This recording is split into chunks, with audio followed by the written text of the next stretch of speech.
Good day everyone, I am Vic Alfred Mahasol and today I will discuss saturated hydrocarbons in everyday life and agriculture. Saturated hydrocarbons are compounds that contain only single carbon bonds. They include alkenes and cycloalkenes. They are very important because they are used as fuels, lubricants, and many other products that we use every day.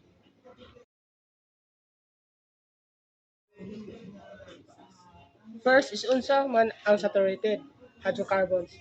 These are organic compounds nga adunay single bonds lang between carbon atoms. There are two types, alkanes, which have straight or branched chains, and cycloalkanes, which have ring structures. Most of them come from crude oil and natural gas. Mao nga daghan kaayo silang industrial of agriculture use. Our first example is LPG. LPG is many compounds of propane and butane, which are alkynes.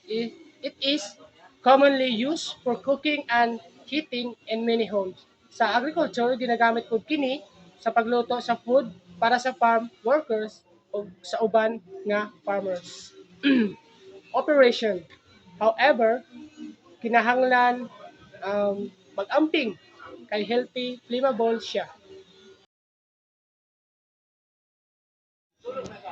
The second example is diesel fuel, which is very important in agriculture.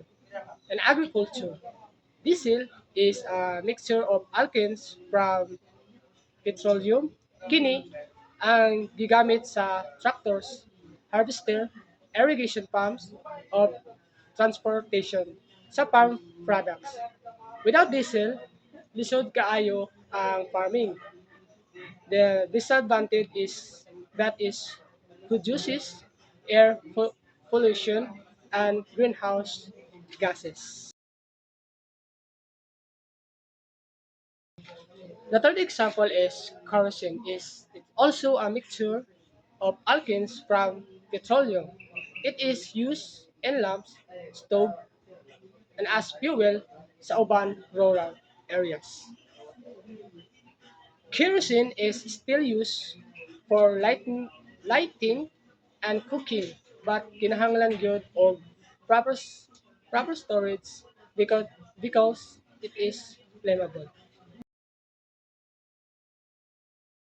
Another example is paraffin wax, an alkene used in candles, food coating, and packaging.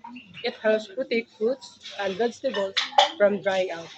Next is lubricated oil. Kini ginagamit sa farm machines like tractors and harvesters. Is reduce friction, prevents damage, and help machine last longer. Last example is asphalt or bitumen. It is used in building roads. Importante kini sa agriculture because good roads help farmers transport crops quickly to markets. However, producing asphalt can contribute to pollution, so environmental care is still important. So why it is important for BS agriculture student?